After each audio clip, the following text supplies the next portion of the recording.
এসেছি ছোট বোনের শ্বশুর বাড়িতে। রান্নাঘরে বসে আছি। এই হলো ছোট বোন রান্না করতেছে। পোলাও রান্না করবে মাটির চুলায়। এই হলো পোলাওয়ের চাউল। পোলাও রান্না করবে। আর কি রান্না করছে? গরুর গোশ, মহিষ, ওইটা কিরান সস, ওইটা তো এটা মহিষের গোশ, ওইটার মধ্যে গরুর গোশ, ভাত, পোলাও রান্না করতেছে। আবার করলা ভাজি করছে।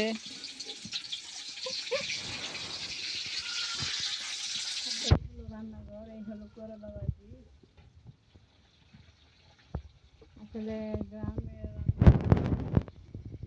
রান্নাঘরগুলো খুবই সুন্দর।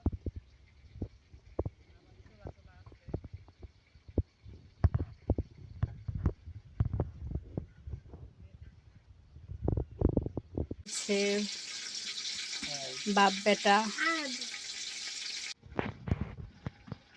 আমার জন্য বাবা রান্না শিখবি, কি রান্না করতেছে একটু দেখাবে আমাদের একটু দেখা। আমি ওখানে বসে আছি সুন্দর করে, বোন রান্না করছে, আমি বসে বসে দেখতেছি।